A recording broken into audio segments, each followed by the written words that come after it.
Websitenya yaitu pajak.go.id. Kemudian kita klik download dan aplikasi perpajakan ISPT. Kita klik di sini. Lalu kemudian kita cari aplikasinya yaitu PPH pasal 22. Kemudian kita cari. Setelah itu kita scroll ke bawah. Di sini ada beberapa versi-versi, dari versi pertama sampai yang terbaru. Kita pilih versi terbarunya ya, 2.2. Kita klik di sini. Kemudian kita download installernya di sini.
Ya, setelah kita download aplikasi tersebut, giliran sekarang kita install. Masuk folder yang kita download tadi, kemudian masuk setup, kemudian jalankan setupnya. Kita klik yes.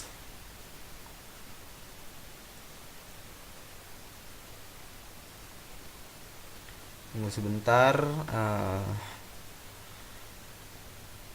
Lalu kita klik next, kita next saja, next lagi, next, next, dan install.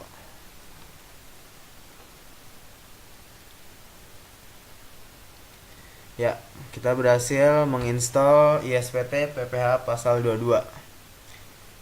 Kita bisa lihat, kita membukanya di local disk C, kemudian program files, kemudian pilih DJP dan PPH pasal 22, kemudian pilih aplikasi ini, kemudian jalankan, klik kanan run as administrator.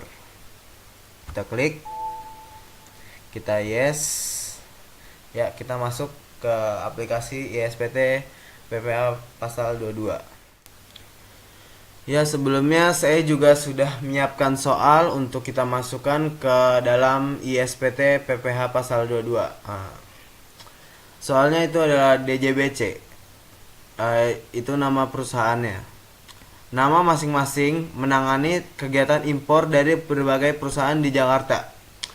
DJBC selama bulan September 2016 menangani kegiatan impor sebagaimana tercantum dalam tabel di bawah berikut ini.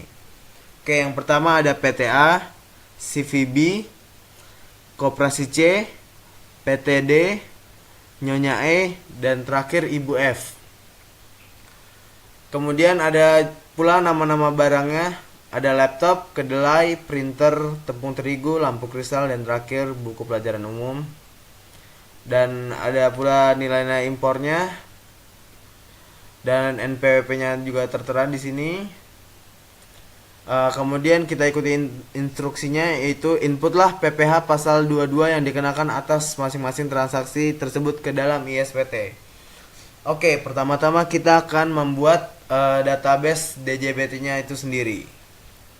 Caranya yaitu kita ke local disk C, kemudian ke program files, kemudian ke DJP, masuk ke aplikasi PPH pasal 22, kemudian kita pilih database. Ya, di sini ada database dari PPH pasal 22, kita copy. Kemudian kita membuat folder baru. Ya, misalkan kita buat PPH pasal 22. Oke. Kita paste yang tadi kita copy database-nya. Kemudian database ini kita rename. Kita rename menjadi DJBC.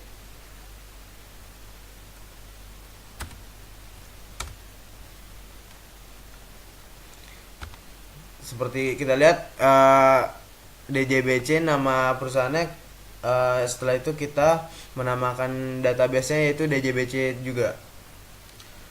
Setelah kita copy database ini, kita langsung setting, kita klik control panel, search ODBC. Kita di sini bisa lihat, kita administrate tools, kemudian pilih data source-nya, ukurannya. Ukuran di sini ada 32 dan 64. Kebetulan laptop saya ukurannya 32 bit, kita pilih 32 bit. Oke. Di sini kita add baru. Kemudian kita pilih Microsoft Access Driver. Kita klik finish. Kemudian data source name-nya kita beri nama DJBC Jakarta. Deskripsinya juga sama, DJBC Jakarta. Kemudian klik select ini, kemudian pilih database yang tadi kita buat. Yang tadi kita buat di folder PPH pasal 22. Kita cari folder PPH pasal 22. Nah, ini dia. Kita klik di sini, ada DJBC. kemudian kita oke, kemudian kita oke lagi.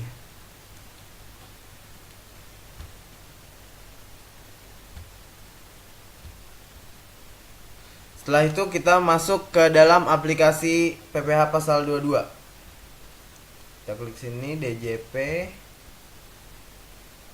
Kita klik di sini PPH pasal 22, kita jalankan aplikasinya. Klik kanan Run as Administrator. Kita klik yes. Oke. Di sini kita bisa lihat database yang ada, yang pernah saya buat juga dan tadi kita buat sekarang, yaitu DJBC Jakarta. Kita klik OK. Masuk, langsung tertera tulisan NPWP. Dikarenakan di soal ini DJBC-nya tidak dicantumkan NPWP, maka kita masukkan NPWP asumsi sendiri. Misalkan saya masukkan NPWP 02 465 432 000. Ini NPWP asumsi sendiri. Kita klik OK, oke. Kita bisa lihat NPWP sudah masuk dan langsung ada nama KPP-nya dari nomor yang 432 itu, KPP Bekasi Selatan. Kita langsung isi saja yang tanda-tanda bintang merah yang wajib diisi. Oke, kita pilih nama wajib pajaknya, yaitu kita beri nama DJBC Jakarta. Alamat kita asumsi saja Jalan Halim Perdana Kusuma.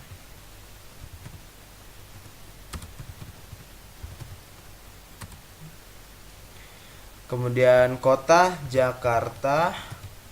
Kemudian kode pos kita asumsi sendiri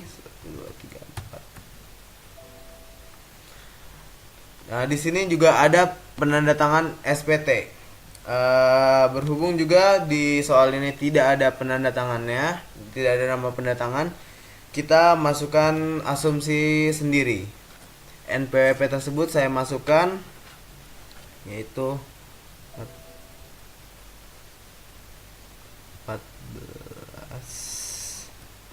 214 157 1432 000. Kemudian kita isi namanya asumsi sendiri, yaitu Diki Maulana. Oke, kemudian setelah kita isi yang wajibnya, kemudian kita klik simpan. Data berhasil disimpan, kita klik OK. Dan masukkan username dan password. Username-nya adalah administrator.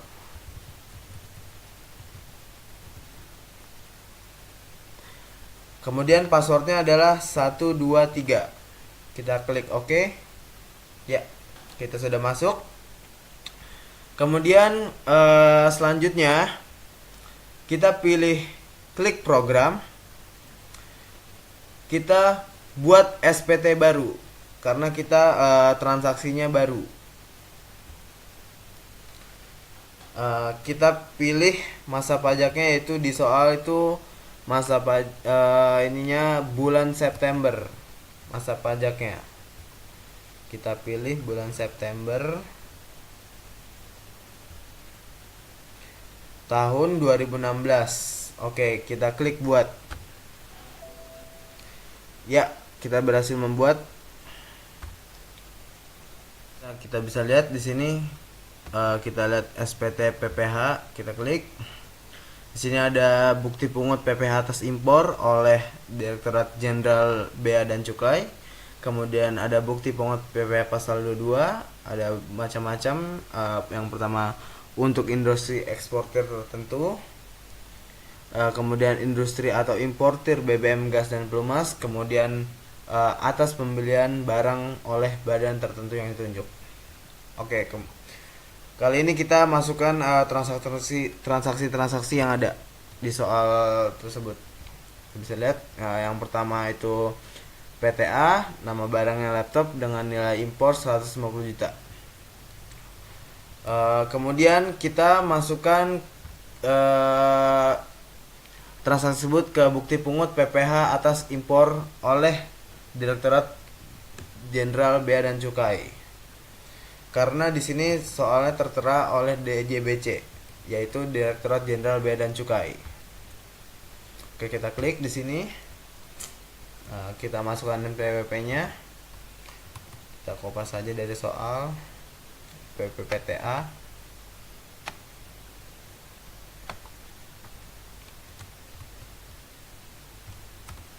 Oke, kita input data baru PTA. Alamat kita asumsikan sendiri, yaitu di Depok saya asumsikan. Kode pos saya asumsikan sendiri lagi. Nomor telepon juga. Kemudian kita klik OK. Dan kita tulis jenis barangnya. Jenis barangnya yaitu laptop. Kemudian banyaknya kita asumsikan lagi sendiri, yaitu sebanyak 10 buah. Dengan satuan unit. Kita klik di sini, nilai importnya 150 juta. Dan jangan lupa tanggal pemotongannya kita ganti sesuai dengan soal, tanggal 1 September 2016. Oke, kemudian kita mengisi nilai-nilainya. Yang pertama kita asumsikan di sini dikenakan PPN dari nilai impor tersebut. Kita tulis di sini 150 juta. Kita asumsikan dikenakan PPN. Oke, di sini langsung ke input, bisa dilihat. Kemudian kita masukkan ke daftar tulisan ini PPh atas impor dengan angka pengenalan impor, yaitu API. Tertulis di sini 150 juta.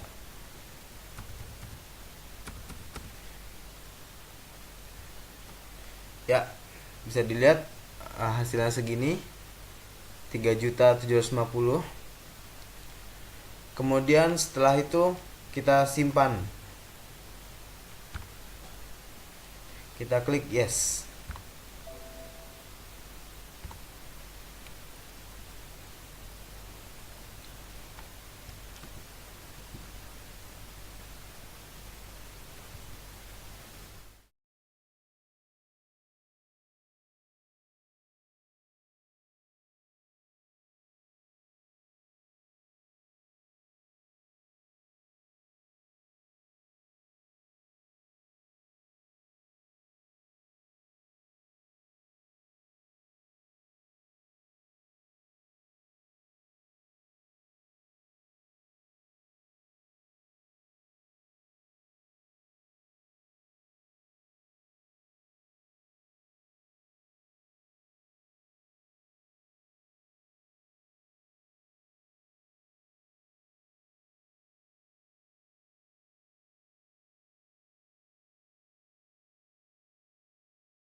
Oke, kemudian kita masukkan transaksi ketiga, yaitu koperasi C dengan PWP sekian. Kita copy dulu NPWP nya,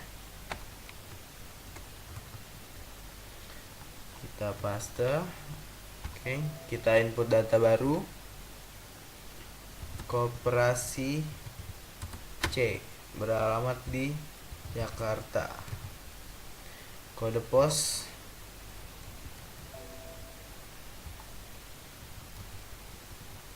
masih dengan asumsi sendiri dikarenakan soal tidak dicantumkan. Kita lihat nilai impornya 150 juta, jenis barangnya printer. Kita lihat jenis barangnya, kita ganti printer. Kita lihat banyaknya, yaitu kita asumsikan sebanyak 20, satuannya yaitu unit, dengan nilai impor 150 juta. Oke, tanggalnya diganti sesuai tanggal di soal, tanggal 13. Oke, di sini juga kita asumsikan adanya PPN dari nilai impor tersebut, yaitu 150 juta.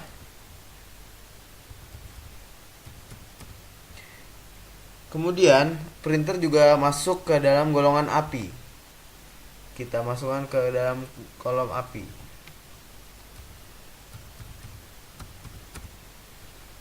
Oke. Ya, sudah jadi. Dan kita simpan. Kita klik yes.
Ya, kemudian kita bisa lihat di sini di menu SPT Tools kita lapor data SPT ke KPP. Bentuk ini dalam bentuk CSV file. Kita bisa lihat, kita tampilkan data terlebih dahulu. Kita klik dan juga jumlah terutangnya itu 33.750, 33.750. Oke. Dan juga setelah itu kita pilih lokasi file yang akan kita simpan. Kita akan simpan di data C, kemudian kita pilih di PPH pasal 22. Klik di sini. Oke. Kemudian langsung create file. Oke. Kita bisa lihat di sini data telah disimpan dalam bentuk CSV format. Kita klik OK.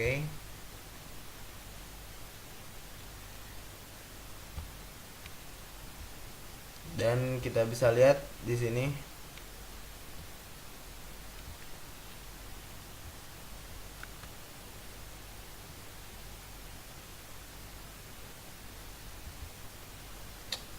ya, di sini CSV yang kita buat ini dia. Dan jangan pernah mengubah angka-angka di dalam sini karena akan membuat data error dan sebagainya. Oke. Close aja di sini.